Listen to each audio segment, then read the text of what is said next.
الله پیغمبر فرمای چې زما صحابه کرام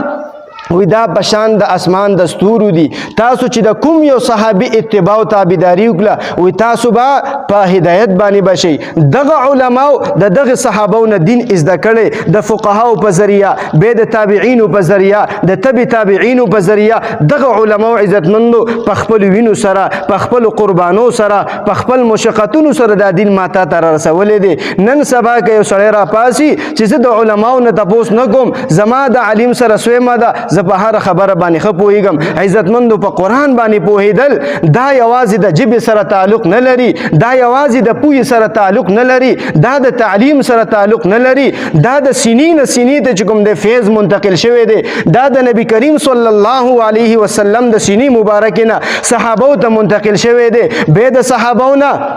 تابعینو ته نقل شوی به د تابعینو ته تبع تابعینو تر دې پورې چې د دې دوره پورې چې دا څومره علم موږ ته روان دی عزتمندو د دې په منځ کې زمونږ یو سند دی دا مضبوطه کړۍ ده دا یو مضبوطه سلسله ده یوازې د کاغذ هغه سند نه دی د کاغذ سرټیفیکیټ نه دی ما چې کوم حدیث مبارک زده کړی دی زه خپل د استاد نه به د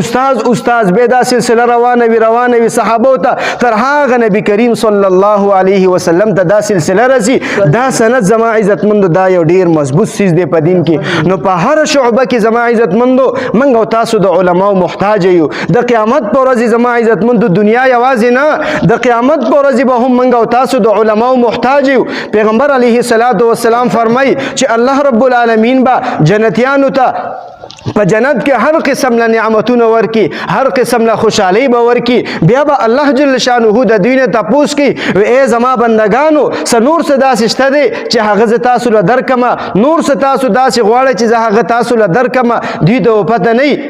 دوی بلار شي د علماو نه به تپوسو کې د قیامت پر ورځ به هم دا علما زما ستا پکارېږي د قیامت پر ورځ د حشر په میدان کې به دوی لاړ شي علماو نه به تپوس کوي چې موږ د الله رب العالمین نه نور څه وغواړو وایي علما به ورته ووایي چې د رب العالمین نه وغواړئ چې ربه موږ ته خپل دیدار را نصیب کړه چې موږ ستا دیدار او زیارت وکړو